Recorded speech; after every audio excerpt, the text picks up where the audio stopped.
di Gawean Podcast. Kerjain ide lo. Oke, selamat malam. Assalamualaikum warahmatullahi wabarakatuh. Bersama dengan Hendry di Gawein, kita ketemu lagi di malam ini. Tentunya dengan narasumber dan topik yang luar biasa. Seperti biasa, kita akan menyajikan hal-hal yang luar biasa yang selalu berbeda dari setiap diskusi kita bersama narasumber yang ada. Kali ini kita ditemani oleh Mbak Dinda Nawang Wulan atau biasa dipanggil dengan Mbak Dinda. Sebetulnya Mbak Dinda nggak mau dipanggil dengan Mbak, nggak mau dipanggil Kak, maunya dipanggil dengan nama aja. Cuman saya sebetulnya nggak enak ini Mbak. Nggak apa-apa. Asik kok anaknya. Oh, asik. Jadi teman-teman, kalau teman-teman melewatkan obrolan kita malam ini sebetulnya sangat sayang dilewatkan, karena tentu menarik seperti biasa di episode-episode sebelumnya, karena kita selalu menggali informasi tentang profesi, apa sih setiap dari narasumber kita, dari profesinya, kemudian pengalaman dan lain sebagainya. Oke, kita langsung ke narasumber kita, yaitu Mbak Dinda atau dengan Dinda. Selamat malam Mbak. Selamat malam. Apa kabarnya malam ini Mbak? Alhamdulillah sehat. Sehat selalu ya Mbak ya. Alhamdulillah. Mbak Dinda, saya kalau melihat profesinya Mbak Dinda ini sebetulnya luar biasa sekali, karena Mbak Dinda menjalani profesi sebagai seorang makeup artist, benar nggak Mbak? Betul. Nah, boleh cerita nggak nih Mbak, buat saya pribadi dan teman-teman yang ada di sini tentunya yang nanti akan melihat diskusi kita yang menarik ini, boleh dong Mbak ceritain ke kita seperti apa sih makeup artist itu, dan tentunya pasti banyak hal yang menarik. Monggo Mbak, silakan Mbak. Oke, sebelumnya saya terima kasih dulu ya udah diundang Mas Hendry. Iya. Podcast di Gawean. Aduh, keren banget ya. Terima kasih Mbak. Ini baru perdana nih ya kita ngobrol ya. Iya, sayangnya via podcast ya Mbak ya, nggak face to face ya. Iya, dan iya benar, perdana nih di wawancara di podcast. Oke, sebelumnya saya mau memperkenalkan diri dulu. Nama saya Dinda Nawang Wulan. Saya bekerja di sebuah perusahaan oil and gas milik pemerintah. Nah, terus saya juga freelancer untuk makeup artist, dan saya juga salah satu founder dari Pink Shimmering, yaitu sebuah organisasi kita ini lebih ke breast cancer awareness community sebenarnya. Nah, jadi kalau mau bicara soal makeup artisnya, sebenarnya itu panjang sih ceritanya. Awal sejarahnya kenapa bisa jadi makeup artist juga itu panjang lah ceritanya. Nah, jadi aku awalnya ini dulu ya, aku cerita di tahun 2006, aku itu terdiagnosa kanker payudara. Nah, setelah itu aku lagi bekerja kan di sebuah perusahaan oil and gas Amerika waktu itu yang di Jakarta. Nah, terus belum, itu masih di sebuah perusahaan pengacara waktu itu. Nah, aku terdiagnosa kanker, terus berobat sampai akhirnya aku harus keluar dari perusahaan itu karena aku butuh waktu untuk istirahat kan. Jadi akhirnya saya resign. Terus pas resign itulah aku banyak ketemu sama beberapa ahli terapis yang menyarankan, ayo kamu coba lakukan sesuatu kegiatan yang membuat kamu bahagia, yang membuat kamu happy. Karena kanker itu kan sebenarnya bisa disembuhkan dengan selain pengobatan yang memang rutin harus dilakukan, juga hati yang bahagia gitu. Betul sekali Mbak. Happy dengan bahagia tuh kayaknya membantu semua organ tubuh juga bekerja dengan baik, gitu kan. Nah, waktu itu memang dari zaman aku kerja di awal-awal memang aku suka gitu dandanin teman-teman aku gitu kan. Nah, terus aku mikir apa itu aja ya, aku belajar makeup aja deh gitu. Nah, akhirnya di waktu senggang itu, kadang kan waktu itu 4 bulan aku nggak ngantor lagi, aku memilih untuk ambil kursus di satu tempat kursus di Indonesia terbesar waktu itu ya. Nah akhirnya di situ aku belajar, terus kebetulan juga bersyukurnya aku adalah punya teman-teman yang punya link juga banyak, jadi dari situ aku punya kesempatan untuk makeup di beberapa majalah. Nah dari beberapa majalah itulah jadi kayak mulai serius nih fokus di makeup kan gitu. Nah menarik sih waktu itu karena pada saat aku mulai makeup itu kan pas lagi treatment ya, kalau aku lagi botak, lagi habis kemo kan, habis kemoterapi, terus begitu tetap ngejalanin treatment selama 5 tahun yang harus aku jalanin. 5 tahun Mbak? Nah, jadi dengan kondisinya 5 tahun, jadi akhirnya aku memutuskan untuk cuek aja gitu. Nah sementara dengan kelas makeup itu yang aku jalanin juga aku fine aja, malah aku bahagia banget walaupun capek banget dari pagi sampai sore, dan itu sebulan full kan. Cuman karena aku senang dan memang itu passion aku banget, jadi kayak nggak ngerasain capeknya gitu kan. Nah pas kerjanya pun juga aku happy banget karena ketemu orang-orang, terus bisa belajar banyak lah dari teman-teman yang juga makeup artist waktu itu gitu kan. Terus punya pengalaman juga dan dandanin orang-orang yang lumayan terkenal gitu, jadi punya pengalaman yang sebenarnya blessing in disguise sih dengan aku sakit itu gitu. Ternyata punya pengalaman yang punya kesempatan untuk belajar makeup, terus jadi serius di situ gitu kan. Nah, terus setelah treatment itu selesai ya, terus kan aku mikir gitu loh. Setelah di treatment itu kan aku juga sering ketemu sama beberapa survivor gitu kan, karena dengan kondisi aku lagi treatment itu kan aku juga banyak sharing ya ke beberapa majalah terus begitu ke beberapa kantor-kantor yang kantor-kantor sama aku sering datang, terus aku sharing sama teman-teman aku gitu kan. Nah terus dari situ aku ketemu juga sama almarhum suami aku. Jadi almarhum suami aku tuh dulu ceritanya naksir aku waktu aku masih belum sakit. Terus pas ketemu tuh pas aku lagi kemo gitu kan. Terus dari situ tiba-tiba dia juga bilang, kamu tuh sakit tapi nggak kelihatan orang sakit ya, maksudnya kamu tetap aja kelihatan sehat gitu kan, terus dia gitu happy, nggak pernah ngeluh gitu kan. Terus dia gitu dia pun juga mensupport banget waktu itu untuk kerjaan aku tuh disupport banget lah gitu. Dia juga punya link banyak gitu kan, kebetulan dia pernah lah siaran di salah satu stasiun radio, jadi dia punya teman-teman juga dari situ. Nah terus dari situlah aku juga punya banyak kesempatan untuk sharing, pertama sharing dan terus sama pekerjaan makeupnya juga gitu, jadi kayak mendapat kesempatan untuk dapat job di mana-mana lah gitu kan.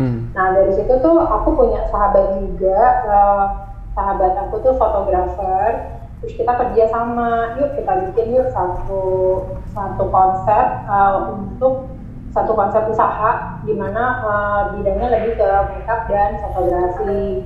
Nah waktu itu tuh kan lagi zaman-zamannya Facebook ya, zaman-zamannya Facebook, terus orang lagi bikin profile picture gitu kan, terus kita bikin yuk makeup konsep sama fotografi dengan konsep gitu. Jadi dari situ mulai juga aku usaha sendiri dengan dan kita namakan itu adalah Shimmer Ink. Nah Shimmer Ink inilah usaha di bidang makeup dan fotografi aku waktu itu. Kebetulan memang karena Facebook lagi naik daunnya, jadi banyak juga tuh banyak juga tawaran-tawaran ya Mbak ya. Mereka untuk bikin foto gitu, foto untuk dijadikan profile picture gitu kan. Jadi nambah lagi nih gitu kan, tapi jadi banyak lagi nih gitu kan, selain buat majalah, selain buat perorangan, kadang buat wedding gitu kan. Terus akhirnya jadi kita bikin sendiri gitu kan konsep itu. Nah itu aku jalanin selama 4 bulan tuh masih dalam masa treatment ya, waktu itu masih nggak kerja juga lagi waktu itu kan. Nah setelah itu tiba-tiba aku dapat kesempatan bekerja di satu perusahaan asing untuk temporary sebagai secretary gitu kan. Ya udah deh aku coba aja gitu kan, masuk nih gitu, diterima walaupun waktu itu aku masih treatment kan. Terus bekerja di situ dengan kontrak yang tadinya cuma 4 bulan gitu, panjang 6 bulan, terus juga ditawarin 1 bulan gitu kan, sampai akhirnya 1 tahun gitu. Akhirnya diperpanjang terus sampai 5 tahun. Ya syukur alhamdulillah. Jadi kayak aku merasa blessing in disguise, penyakit aku itu membawa berkah ya. Jadi punya kesempatan banyak. Terus makeup pun juga aku mulai berkembang. Terus mulailah aku juga di situ bikin, kan aku kalau make upin orang sambil sharing ya, biasanya aku sambil sharing tentang penyakit aku nih, kanker gitu kan. Nah terus bagaimana aku menjalani proses treatmentnya dari ups and down-nya, terus dari secara mentally aku tuh juga ikut sharing juga, maksudnya kan memang sebenarnya penyakit kanker itu kan lebih ke menyerangnya nggak cuma fisik tapi kan ke mental juga. Iya, kan? betul sekali Mbak. Kita drop banget itu udah pasti gitu, cuman balik lagi waktu itu kan pemikiran aku adalah aku tuh nggak mau menyimpan penyakit aku lama-lama. Jadi di situ aku berani mengambil keputusan untuk mastektomi dan kemoterapi. Nah, mastektomi itu kan waktu itu aku belum nikah ya, jadi kayak ini yakin nih ngambil itu gitu kan, sementara aku belum nikah nih waktu itu gitu kan. Iya, keputusan yang berat ya Mbak. Bilang kesempatan itu bagus kalau kamu ambil karena supaya kamu nggak ada kekhawatiran lagi di 10-20 tahun kemudian gitu kan. Karena setidaknya sudah bersih, diangkat semua penyakitnya gitu kan. Oh ya udah dok, yang penting saya nggak mau simpan penyakit saya masih ingin bekerja, saya masih ingin punya kesempatan berkarya lah selama hidup saya gitu. Jadi apapun yang menurut dokter baik, ya udah aku ikhlas jalani gitu. Ya udah akhirnya mastektomi tuh waktu itu tahun 2007 sampai jalanin kemo kan. Nah saya lanjut kemo, terus ada obat yang harus aku minum selama 5 tahun gitu kan. Nah sambil jalan aku jalanin makeup juga, terus jalanin bekerja juga. Nah waktu bekerja pun aku juga bingung kok tiba-tiba aku diterima ya, karena dalam kondisi treatment itu kan aku masih yang 2 minggu harus check up, 2 minggu harus ke rumah sakit gitu kan, bolak-balik, malah kadang-kadang masih drop gitu kan. Cuman syukur alhamdulillah tuh kayak universe tuh membantu banget gitu bahwa semua tuh dipermudah gitu. Memang udah jalannya Tuhan juga kali ya buat aku untuk kamu emang harus sakit dulu sampai akhirnya kamu akan ngalamin banyak berkah di situ gitu kali ya.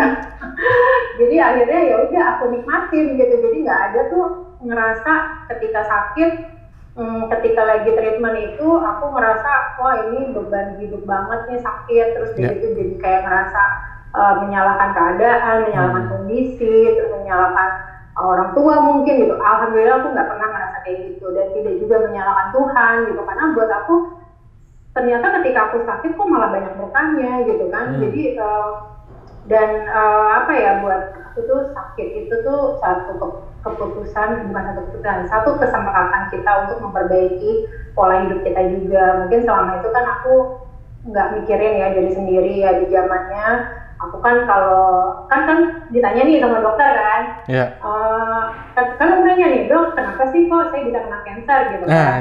Karena di keluarga saya tuh nggak ada gitu kan. Terus ada sih tante, tapi kan masa sih cuma karena dari tante gennya bisa kelihatan gitu, bisa ke saya gitu kan. Terus memang kalau dilihat-lihat di dari gen itu memang kesempatannya hanya berapa persen lah, sedikit gitu. Cuman yang dilihat itu adalah bagaimana pola hidup kamu selama 10 tahun sebelumnya, dia bilang gitu kan. Nah 10 tahun aku mikir itu kan berarti dari zaman aku kuliah kan, itu kan aku udah kerja ya, udah umur 30 waktu aku kena kanker itu. Nah terus di zaman kuliah itu antara umur 20-an gitu sampai umur 30 kan memang banyak cerita dan banyak ups and down-nya yang mungkin aku juga nggak sadar ya. Terus di zamannya itu kan juga pola hidup kita nggak benar lah, nggak baik gitu kan, maksudnya clubbing lah gitu kan ya di zamannya ya gitu kan, clubbing lah, terus ngerokok lah gitu kan, nyobain minuman lah, segala macam lah, pokoknya aku jalanin sampai namanya begadang. Dan kerjaan aku tuh waktu itu memang stres banget pas aku kerja di satu perusahaan yang pengacara itu. Memang aku stresnya tinggi banget karena banyak hal-hal yang dari dari menghadapi orang-orangnya, dari menghadapi pekerjaannya sendiri gitu tuh emang stres levelnya tuh tinggi banget dan aku nggak sadar gitu kalau aku tuh stres gitu. Jadi yang namanya tidur tuh kayak 3 jam tapi kayak nggak tidur gitu, cuman 2 jam tapi kayak nggak tidur gitu. Jadi kayak apa ya, parah banget ya gitu. Pas 3 tahun terakhir sebelum aku sakit tuh udah parah banget deh kondisi aku. Nah, aku sadar bahwa ternyata memang pola hidup aku nih kayaknya yang bikin aku sakit gitu kan. Ditambah di zaman itu kan aku punya pacar nih gitu ya, beda agama, putus, beda agama, putus gitu kan sedih ya. Kan sedih banget gitu, lagi sayang-sayangnya putus gitu kan. Jadi kayak ya namanya lagi galau ya gitu kan, lagi galau gitu ya aku sedih putus gitu kan, terus dari itu aku pikirin gitu kan. Nah cuman ya balik lagi setelah aku menyadari bahwa memang sebenarnya pola hidup lah yang memang membuat aku sakit ya, jadi aku nggak komplain gitu, memang aku sadar diri gitu. Jadi setelah aku sakit ini dan setelah aku treatment segala macam aku jalanin, aku lebih mikir kayak ya udah ini kesempatan aku untuk memperbaiki pola hidup aku lagi gitu loh, lebih ke ya udah nikmatin aja hidup aku sekarang gitu dan bersyukur terus gitu, merasa bersyukur terus karena ternyata juga setelah aku jalanin banyak banget ketemu teman-teman yang jauh lebih parah kondisinya gitu kan, yang dari segi penyakitnya itu sendiri, dari segi finansialnya, dari segi ekonomi gitu kan, dari segi keadaannya dia gitu. Jadi dan mungkin juga secara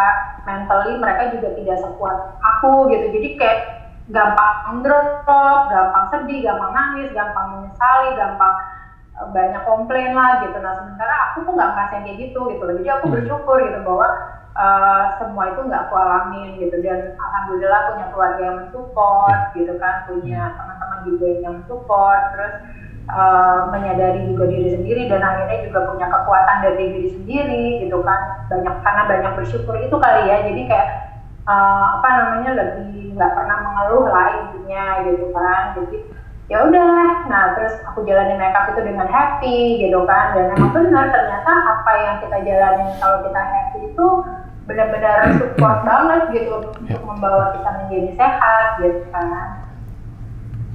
Nah terus apalagi ya yang mau aku share ya, jadi dari Vinci Maring ini, jadi setelah makeup itu akhirnya aku berpikir banyak teman-teman yang seperti aku kondisinya datang ke rumah sakit tuh nggak dandan. Nah sebenarnya itu kenapa sampai aku poinnya tuh ke makeup ya. Jadi waktu aku datang ke rumah sakit, waktu itu aku di Singapura ya berobatnya. Nah pas di Singapura itu banyak banget orang-orang, pasien-pasien yang kena kanker tapi nggak dandan. Jadi datang habis kemo tuh mukanya polos, alisnya hilang. Kan namanya kemoterapi kan semua hilang ya, dari atas sampai bawah, nemit deh. Nemit itu semua hilang yang berbentuk bulu-bulu ya. Jadi datang ke rumah sakit banyaknya nggak dandan. Dan ketika aku harus kemo pertama kali ini, aku stres banget ngeliatnya gitu. Maksudnya stresnya bukan karena mau kemonya, tapi efek dari kemonya itu gitu. Gue ngeliat orang-orangnya kok udah kayak mayat hidup, datang bolak-balik ke rumah sakit gitu kan, nggak dandan, muka pucat, pakai topi seadanya gitu kan, terus penampilannya juga jadi aneh gitu kan. Terus aku bilang sama kakak aku gitu kan, Mbak, nanti kalau aku kemo aku akan kayak gitu ya, aku bilang gitu kan. Terus dia bilang, nggak perlu Din, kamu tuh nggak perlu kayak gitu, kamu harus tetap dandan, dan kamu kan orangnya stylish, udah santai aja, kamu tetap harus tunjukin bahwa kamu tuh sehat-sehat aja gitu. Terus dia gitu ya, jadi kamu harus dandan, kamu nggak boleh ke rumah sakit tanpa dandan, tetap harus gitu, supaya itu buat kamu semangat gitu. Bener juga kan, walaupun itu ketakutan aku tuh lebih ke situ, dan lebih lagi kan harus berhenti kerja tuh ya. Itu juga lebih stres lagi. Dok, kalau saya harus berhenti kerja, yang saya pikirin gimana kartu kredit saya dong. Tagihannya masih banyak. Itu yang bikin stres, bukan penyakitnya. Bayangin aja, gue pikirin, aduh itu nominal di kartu kredit gue masih berapa, nolnya masih berapa itu gitu kan. Terus gue harus berhenti kerja, belum lagi dari pengobatan segala macam kan gitu kan. Cuman ya udah, kayaknya tuh kayak gini loh, kayak akhirnya aku menemukan jawaban ya ketika saat itu aku berdoa gitu, Tuhan apa bantu aku untuk mudahin segala sesuatu yang harus aku jalanin gitu kan. Nah terus kakakku dengan santainya, udah Dinda kamu gak usah mikirin biaya, kita semua akan support kamu, ya berapapun biayanya kita akan support selama kamu mau berobat gitu kan. Ya udah akhirnya aku memutuskan tindakan itu tadinya yang sektomi, kemoterapi, akhirnya aku jalanin gitu kan. Nah terus dan untungnya kartu kredit itu ya yang menjadi masalah di otak aku akhirnya itu terpecahkan sendiri masalahnya karena ternyata aku masih punya sisa tabungan, dan untungnya tabungan aku itu masih bisa buat bayar minimum payment, lumayan kan.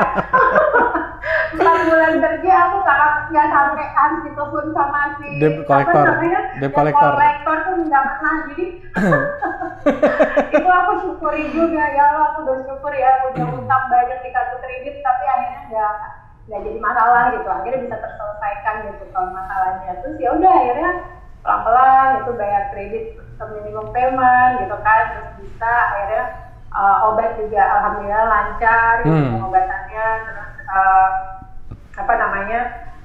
Terus kondisi aku walaupun up and down waktu itu di awal-awal juga akhirnya bisa aku tangani sendiri gitu kan. Maksudnya aku coba untuk mengalihkan segala macam pikiran aku untuk ke hal-hal yang lain yang bisa bikin aku happy aja gitu kan. Jadi kayak aku suka olahraga kan, dulu aku suka main basket gitu kan, terus yang pokoknya suka olahraga lah. Nah waktu itu aku paksain untuk jalan kaki tiap pagi gitu, keringetan. Jadi secara fisik itu berangsur-angsur cepat banget pulihnya gitu. Secara mentally juga aku juga nggak stres gitu. Jadi happy lah gitu kan. Dan aku bersyukur lah pokoknya bisa jalanin profesi itu. Nah udah terus dari situlah aku sama almarhum suami itu akhirnya jadi kalau sama almarhum suami itu ceritanya kayak apa ya, fairy tale juga nih. Jadi banyak udah mau diceritain sejam loh. belum mbak ini asik nih teman-teman, asik karena kalau boleh ini ya mbak, artinya teman-teman di sini boleh melihat bahwa apa yang dialami oleh Mbak Dinda ini sebetulnya, kalau saya boleh mengevaluasi atau menganalisa ya, maaf ya Mbak kalau salah, Mbak Dinda ini ikhlas. Karena ilmu ikhlas itu yang luar biasa. Mbak Dinda ikhlas, kemudian menyadari semuanya dan menyerahkan kembali kepada Tuhan ataupun kepada Allah bahwa hidup ini Allah yang punyanya. Kita tuh hanya seberapa sih gitu loh. Nah, ilmu ikhlas ini teman-teman harus banyak belajar, karena bukan ketika sakit saja sebetulnya, tapi ketika kita sehat seperti ini kita juga harus ikhlas. Ikhlas itu banyak banget. Kita akan banyak belajar nanti. Nah, tapi nanti adalah narasumber yang akan membahas masalah tentang ikhlas. Tapi teman-teman bisa lihat bahwa Mbak Dinda ini menghadapi sebuah sakit yang luar biasa. Mbak Dinda bisa nyemangati dirinya.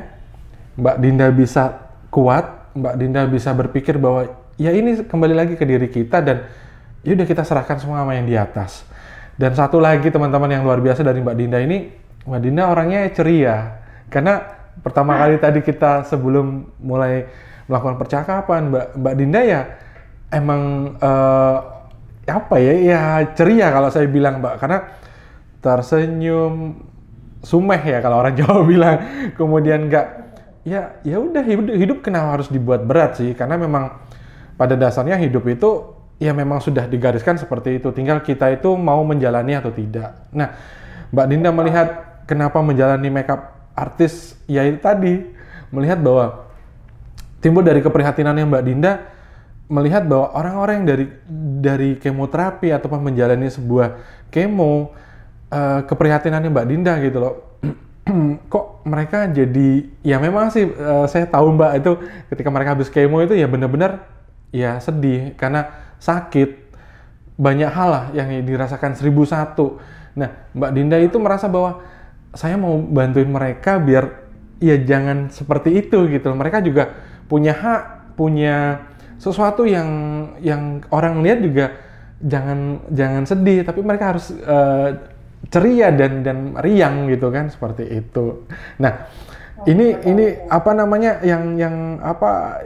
Saya jujur Mbak, artinya ngelihat Mbak Dinda ini insya Allah menjadi motivasi buat teman-teman yang melihat di sini, karena kita kadang-kadang melihat bahwa apa yang kita hadapi itu kadang berat sekali, padahal kalau kita mau jujur, kalau kita mau melihat ke bawah, kalau kita mau membuka mata kita, melebarkan telinga kita, masih banyak yang lebih sulit seperti Mbak Dinda tadi bilang, karena ada yang kesulitan dari sisi finansial, dari mental, dari pasangan, dan sebagai keluarga, support, itu sangat mempengaruhi kita dalam menghadapi sebuah ya sakit, tantangan, ataupun masalah. Teman-teman, sayang banget kalau seandainya teman-teman nggak ngelihat apa yang tadi, atau mendengarkan apa yang kita diskusikan ya, karena saya juga speechless Mbak, artinya ya kalau bisa mau netes nih air mata Mbak, karena ya jangan. Enggak, karena ya nggak boleh kalau itu sih teringat almarhum si kecil sih Mbak, karena sama-sama cancer, cuman beda aja. Kalau di Mbak Dinda kan breast cancer, kalau di saya anak saya kanker darah gitu. Jadi saya makanya gitu. Ya saya bisa tahu dan bisa ngerasain apa yang Mbak Dinda rasain gitu kan. Jadi kadang-kadang kita ngerasa bahwa kita itu kita sulit, kita begini, tapi sebetulnya enggak, masih banyak kok di luar itu. Dan cancer itu emang harus disupport ya, disupport dari keluarga, dari pasangan, dari semua orang. Jadi jangan malah dikucilkan, jangan malah dianggap bahwa cancer tuh enggak. Mereka butuh support, mereka butuh bukan hanya support berupa materi, tapi kamu gimana kabarnya? Iya, perhatian. Betul sekali Mbak, karena itu yang luar biasa gitu loh, itu yang luar biasa. Karena ya makanya tadi ketika ngeliat Mbak Dinda bercerita banyak dari oil and gas, ya Allah saya cuma bilang, wah Mbak Dinda ini tough banget, seorang perempuan, Sri Kandi dari oil and gas, kemudian begini, luar biasa Mbak. Terus saya kalau punya jempolnya banyak, saya kasih jempol nih Mbak, jujur aja. Aduh. Iya, ini harus dari jempol semua dong. Dari jempol semua. Iya, karena ini harus menjadi apa ya, motivasi buat teman-teman bahwa profesi apapun, Mbak Dinda berawal dari profesi oil and gas, kemudian melihat jadi makeup artist ya, kemudian belajar juga fotografi ya Mbak, banyak hal-hal lain. Artinya bahwa profesi itu boleh kita di oil and gas, tapi terkadang kita ada passion lainnya. Ini yang menarik teman-teman, passion. Mbak Dinda punya passion di makeup artist, di mana ya ingin melihat, kalau sebetulnya kita bilang seperti Mbak Dinda nih bahagia, bener nggak Mbak? Iya, alhamdulillah. Alhamdulillah bisa bahagia ya Mas, itu yang paling penting. Gitu, jadi sebenarnya ini juga aku ingin sharing juga nih Mas, soal yang bagaimana kita mulai berbagi. Sebenarnya kesempatan kita berbagi itu banyak kesempatan. Iya, betul Mbak. Masalahnya mau atau tidak, ya iya, kan? Mau betul sekali. Nah, waktu itu memang aku tergerak dengan ngelihat pasien-pasien yang nggak dandan itu, kan aku jadi kayaknya aku harus deh sharing sama mereka bahwa penampilan itu juga perlu kita tunjang untuk tetap terlihat sehat, karena itu impact-nya akan negatif ke dirinya dia, dan begitu juga ke para pasien yang akan berobat, gitu seperti aku waktu itu ngalamin gitu. Menjadi down kan Mbak. Jadi akhirnya jadi itu bisa mempengaruhi psikologi dan mental seperti yang. Iya benar gitu. Nah akhirnya mulailah dari situ kan, karena aku banyak sharing ya tentang breast cancer waktu itu, sambil dandan, sambil makeup gitu, aku sharing. Suatu saat aku kenal sama beberapa pendiri yayasan gitu kan, karena memang aku juga kontaknya kan ke mereka setiap berobat gitu, ke yayasan kanker lah, ke rumah sakit lah, jadi banyak ketemu dokter-dokter gitu kan, terus ketemu pasien-pasien juga. Nah dari situ aku mulailah coba untuk membuka kelas make up khusus para pasien kanker yang mau belajar bikin alis lah paling enggak. Kalau alis lagi nggak punya alis tuh rasanya tuh kayak gimana? Lihat setan ya. Nanti dibilang bisa lihat setan lagi, padahal lagi kemo ya kan? Iya betul sekali. Nah maksudnya aku berusaha untuk mungkin di situ kali ya Tuhan menunjukkan memberikan aku sakit untuk saling memberikan semangat juga. Betul sekali Mbak. Akhirnya itu pun juga disupport sama almarhum suami. Nah suami aja waktu itu kita tuh masih pacaran ya waktu itu dia lihat gimana aku ups and down-nya, sempat pingsan lah, sempat apa lah gitu, tapi mungkin aku tanpa aku sadar aku nggak pernah komplain gitu dan memang rasanya kayak ya udah ini emang harus aku jalanin gitu kan. Betul nah sekali. di situ suami mungkin agak berpikir gitu ya bahwa kamu tuh bisa memberikan inspirasi banyak buat teman-teman yang menginspirasi benar. memberikan gitu kan. Nah tadinya aku tuh nggak bisa tuh ngomong di depan umum rame-rame gitu. Aku tuh termasuk orang yang bukan talkative, aku lebih kayak introvert dulu ya. Tapi walaupun happy sama teman-teman sih biasa ya. Tapi kalau sama orang baru tuh biasa aku agak introvert gitu kan.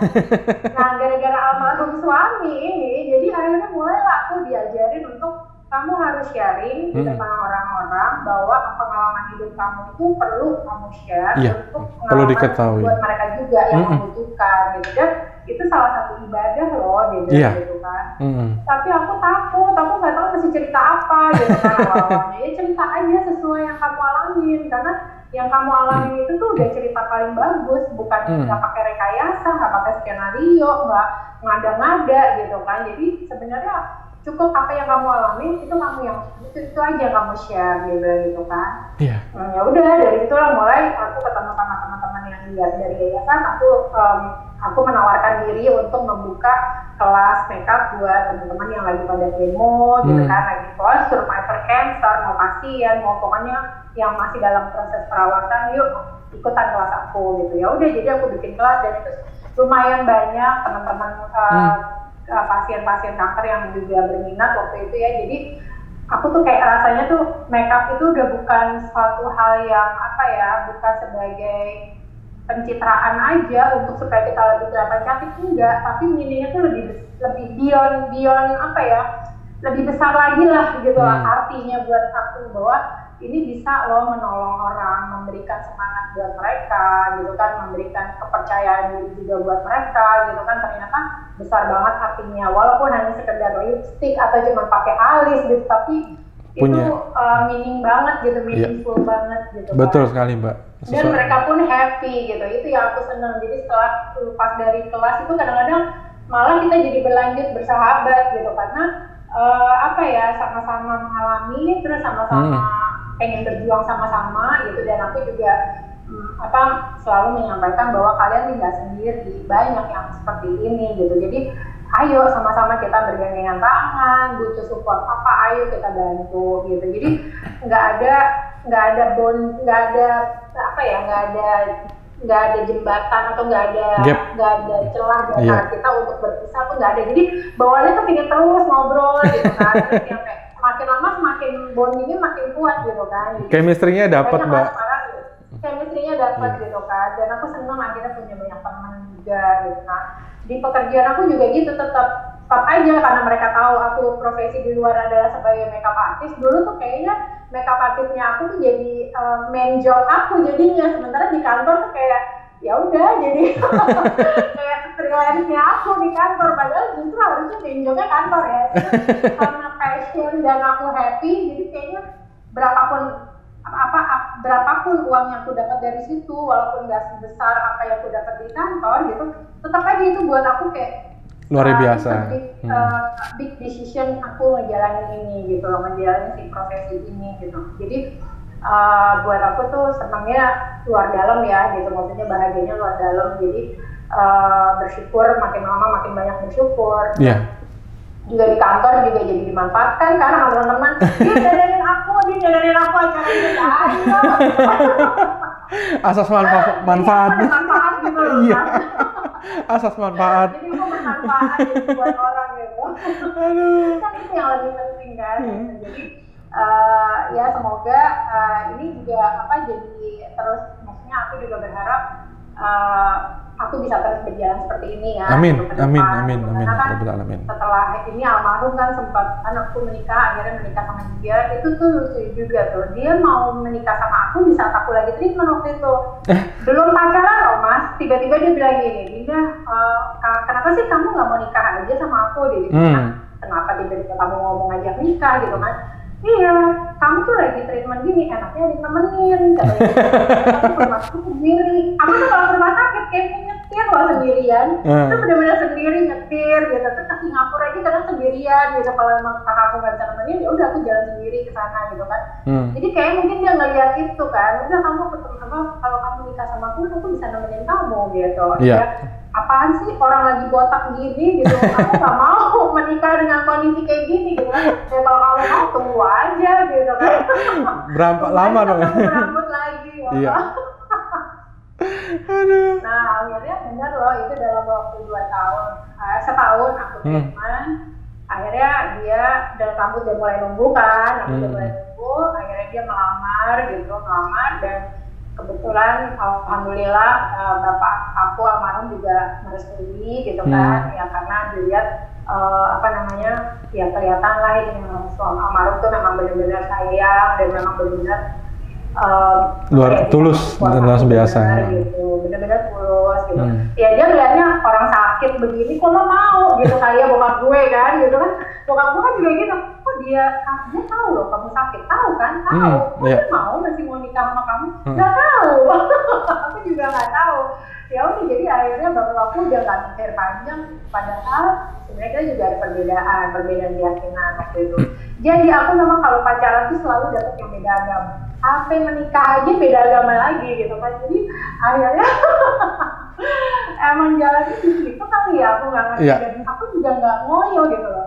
Tiba-tiba ya udahlah dimudahkan dan orang tua aku merestui, akhirnya kakakku juga ikut merestui dan ikut nemenin. Waktu itu kita nikah di Hong Kong gitu kan, karena beda agama itu. Nah terus akhirnya selama perjalanan pernikahan itu ya benar-benar suami itu benar-benar mensupport aku dan memberikan semangat tuh nggak berhenti lah gitu. Total ya, total. Kayak orang sakit tuh nggak pernah. Jadi kayak ternyata tuh itu juga good impact buat kita ya, ketika pasangan juga menerima kondisi kita, terus juga mensupport yang bikin kita bahagia gitu, karena dia juga bilang gitu, pokoknya apapun keputusan kamu, selama kamu bahagia, aku akan support. Aku nggak mau kamu stres, aku nggak mau kamu kepikiran yang enggak mau. Jadi apa yang bikin kamu happy, ayo jalanin gitu. Jadi itu tuh dengan mudahnya hidup aku tuh dimudahin, pekerjaan dimudahin, terus jodoh dimudahin. Padahal di umur segitu aku kena cancer, aku mikir nggak akan ada yang mau sama aku gitu. Aku udah fokus, aku udah nggak nikah tuh Mas. Fokus aku adalah aku udah jalan, iya. Jadi sembuh. Jadi aku nggak nikah pun juga udah nggak apa-apa. Jadi udah menerima kondisi bahwa udah kalau emang nggak dapet suami pun nantinya nggak apa-apa, emang mungkin jalannya ini gitu. Tapi dengan tidak berharap malah jodohnya datang dengan gampangnya gitu kan. Lah kemarin kemana aja sih gitu kan. Kemarin sampai umur 30 kita kemana aja gitu kan. Gitu, baru datang setelah aku sakit, kan lucu ya, padahal sebelumnya aku cantik loh. Tapi disitulah nggak perlu ngalamin botak. Tapi disitulah yang luar biasa Mbak, artinya ternyata Tuhan atau Allah memberikan hal yang luar biasa kepada kita di saat kita dalam kondisi yang ya istilahnya down ya, sakit, kemudian kekurangan dan sebagainya. Disitulah Allah ngasih sebuah malaikat untuk dampingin kita. Betul. Dan pastinya Mbak Dinda berbunga-bunga hatinya kan? Iya. itu hal banget. Waktu menikah aja kayak nggak percaya gitu. Akhirnya aku menikah gitu kan. Akhirnya aku menikah sama kamu gitu. Ya sudah lah ya gitu kan. Ya disyukurin aja, dan alhamdulillah keluarganya juga sayang sama aku, mama papanya gitu. Jadi benar-benar menerima ya dengan dan kan sekarang ini kondisinya kan waktu pas aku nikah bapak juga akhirnya wafat ya, meninggal sebelum kita menikah malah gitu kan, sebelum menikah. Kalau ibu udah lama almarhum. Nah, jadi sekarang orang tuaku itu adalah orang tua almarhum. Mama papaku ya mama papanya dia gitu, almarhum. Jadi sampai sekarang kita masih berhubungan baik dan apapun yang aku perlukan, kebutuhan ya maksudnya apa ya, kadang-kadang kita juga butuh kasih sayang orang tua. Itu selalu aku dapetin dari bapak sama mama dari almarhum. Jadi tidak ada yang merasa kehilangan juga gitu. Kita hubungan kita masih terus baik dan aku juga masih dianggap anak sama dia. Jadi bahagianya luar biasa lah. Memang mungkin aku ditunjukkan jodohnya juga supaya nemenin bapak ibunya, ya kan. Aku juga nggak tahu kalau almarhum umurnya sebentar gitu kan. Jadi aku nikah cuma 2 tahun.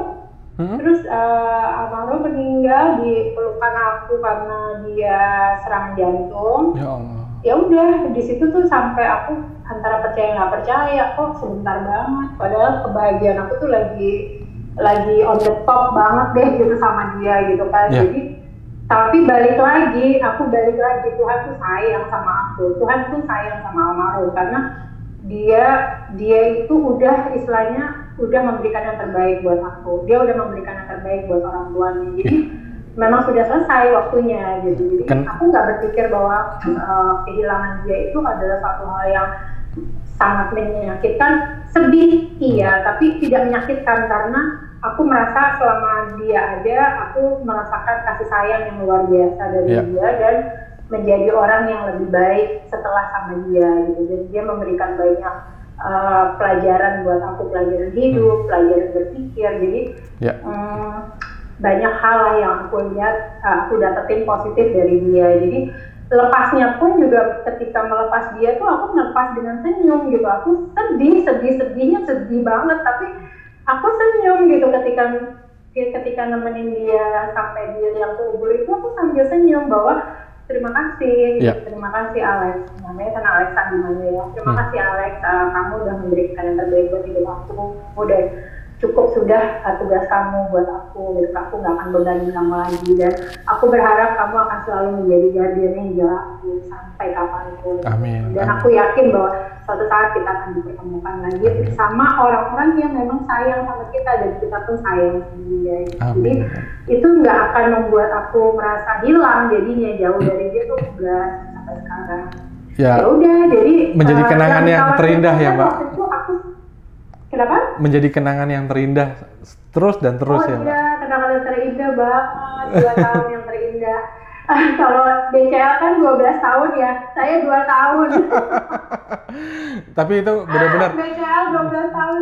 Benar-benar mengisi, artinya benar-benar mendampingi, artinya ya itu kenangan yang luar biasa karena saya yakin Mbak Dinda juga ya bersama almarhum suami menciptakan momen ataupun menjalani momen itu menjadi momen-momen yang luar biasa yang pasti kalau kita bicara artis, mereka karena artis, kalau Mbak Dinda pasti ketika ini dilihat nanti sama teman-teman yang lain ataupun teman-teman, ya Allah so sweet banget nih Mbak Dinda sama almarhum suami, perjalanannya artinya dari cerita yang Mbak Dinda sampaikan ke kita tuh ketika didengar ataupun dilihat teman-teman itu tentu mereka pasti akan meneteskan air mata nih Mbak. Nah, gitu ya. Air mata bahagia aja. Air mata bahagia pastinya. Nah, dengan apa yang tadi Mbak Dinda sampaikan berbagi cerita ke kita nih. Boleh nggak Mbak Dinda menyampaikan pesan nih buat generasi muda yang tentang artinya pesan-pesan dari Mbak Dinda untuk generasi-generasi seterusnya, karena tentunya apa yang kita lakukan ini tidak akan hilang ya Mbak, karena ini selalu ada. Kalau kita sampaikan di media sosial pasti tinggal cari kata kunci Dinda, ini akan dikenang terus Mbak. Dan ini akan menjadi inspirasi buat teman-teman ke depan. Boleh Mbak kita dari Mbak?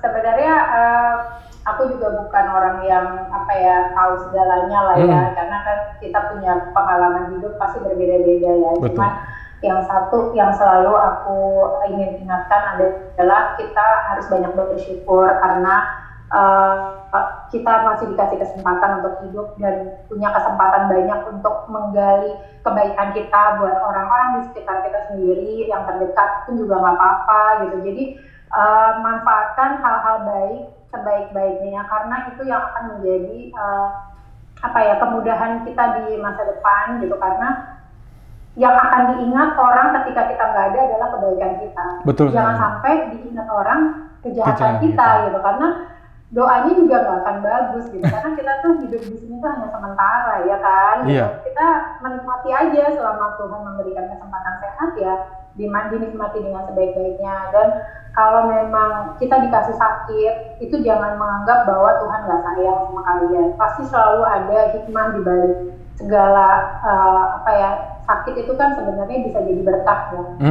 Belum tentu itu hanya menjadi musibah, tapi bisa jadi itu berkah buat kita. Jadi jangan punya prasangka buruk bahwa apa yang kita alami di selama ini itu adalah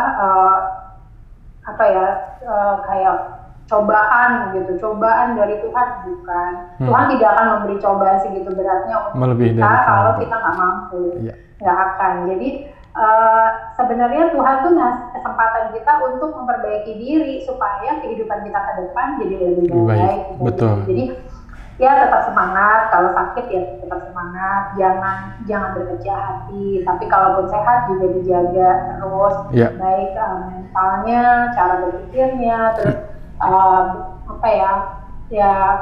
pokoknya semangat aja deh. Aku juga bingung mesti ngomong apa. Yang penting happy. Happy, itu kata kuncinya. Happy, ya. Kata kuncinya happy. Dan kalau bisa kita easy going aja. Setiap masalah itu pasti selalu ada solusinya. Kadang itu yang suka aku mikir ya dulu. Mungkin karena aku dulu suka banyak mengalami banyak hal yang aku nggak tahu jalan keluarnya apa. Seperti apa? Ternyata setelah aku sakit, setiap ada masalah kok. Setelah kalau aku berserah diri gitu, ya udah nanti juga pasti ada solusinya. Memang ada gitu, tiba-tiba kan ada sendiri jalannya gitu, dan kita nggak mungkin stop di situ karena Tuhan belum pengen kita selesai gitu. Jadi memang kita masih diuji nih kesabaran kita. Betul. Juga bisa nggak kamu bisa berbuat lebih baik lagi dari yang kemarin? Cuman itu aja kok. Jadi Tuhan tuh sebenarnya kayak memberi kesempatan kita kok untuk jadi orang baik. Betul sekali. Nanti anak-anak cucu aku juga bisa menikmati hidup dengan santai, dengan banyak bersyukur, gitu aja sih doa aku. Amin, amin ya Rabbal Alamin. Jangan banyak komplain, jangan banyak mengeluh. Iya, terus menerka apa yang bertambah aja di luar intinya tetap akhirnya jadi pelan. Tetap berpikiran positif. Kita selalu punya penilaian-penilaian yang baik ya Mbak ya terhadap segala sesuatu yang terjadi menimpa kita, karena terkadang pikiran kita lah yang membunuh kita menjadi tidak baik. Benar nggak Mbak? Betul. Mindset, pokoknya mindset kita tuh harus bagus. Iya. Sekarang harus. Dan itu perlu disiplin loh, perlu disiplin dan perlu latihan. Betul. Karena tidak semua orang mikirnya apaan emang lo ngalamin yang gue rasain gitu kan. Cuman ya memang harus dijalanin, mau gimana gitu kan, nggak bisa nyalain orang gitu kan. Kadang kita nggak perlu harus menjadi, ya artinya mengalami seperti itu, tapi kita bisa mengambil sebuah pelajaran kan Mbak. Ya kan, kadang-kadang kita mendapatkan pembicaraan, ya lu kan nggak ngalamin seperti yang gue alamin, ya kan kita tidak perlu, makanya kan kita punya empati, kita punya simpati, ya benar. EQ kita harus bermain, SQ kita harus main, dan IQ kita juga harus bermain. Mbak Dinda, ya walaupun kita manusia ya, iya manusia biasa, punya banyak, nggak lepas dari kadang dari emosi, dari itu pasti ada. Normal nih sebagai manusia ya Mbak. Kita mengontrol. Iya, normal sebagai manusia. Iya, gitu. Betul sekali.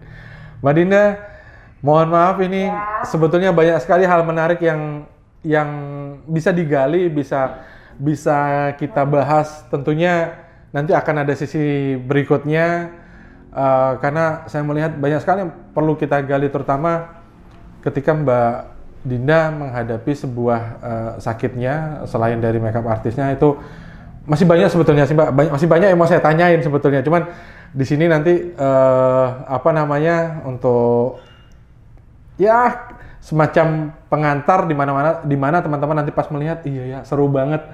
Sayang nih, nanti kita tinggal nunggu permintaan di kolom komentar nih Mbak. Ayo dong bahas lagi. Nah, jadi biar kelihatan seru, karena kalau kita buka semuanya nanti teman-teman jadi sambil makan popcorn terus crying Mbak. Itu menarik sekali. Baik Mbak Dinda, singkat kata, singkat cerita, apabila dalam diskusi kita atau sharing-sharing kita ini, saya dari digawain ada kata-kata yang kurang berkenan ataupun kurangnya, ya mohon dimaklumin dan dimengerti. Dan ini sangat-sangat luar biasa. Insya Allah Mbak Dinda di lain waktu atau dengan kesempatan mempunyai waktu lagi untuk bisa diajak sharing ya Mbak ya? Bisa, insya Allah bisa. Siap. Baik. Aku ya terima kasih ya Mbak. Ya, sama-sama Mbak. Saya juga terima kasih banyak. Oke teman-teman, saya rasa ini hal yang luar biasa sekali. Pasti nanti ada episode berikutnya yang teman-teman nanti akan penasaran seperti apa lagi sih yang mau dibahas. Tapi tentunya nggak sekarang ya teman-teman. Kalau kita beberin semua nanti teman-teman jadi tidur nyenyak sambil makan popcorn, terus kita yang capek nih Mbak. Sebetulnya nggak capek sih, tapi ya kita harus bikin seru dong. Iya, cerita horor juga dong. Karena pasti banyak lah, karena ya tentang kemo itu teman-teman belum ngerasain jarumnya seperti apa. Kemudian dia harus ngerasain siap mentalnya. Karena kalau ini sekedar cerita ya, ketika mau disuntik itu atau mau melakukan kemo itu benar-benar harus siap segalanya, karena itu sakitnya luar biasa loh. Benar nggak Mbak? Betul banget. Baik. Betul. Terima kasih banyak Mbak Dinda. Sama-sama. Ya, sampai jumpa di lain waktu. Ya, assalamualaikum warahmatullahi wabarakatuh. Selamat malam. Waalaikumsalam warahmatullahi wabarakatuh. Salam buat semua ya. Ya, makasih banyak Mbak Dinda. Thank you. Ya. Kerjain ide lo.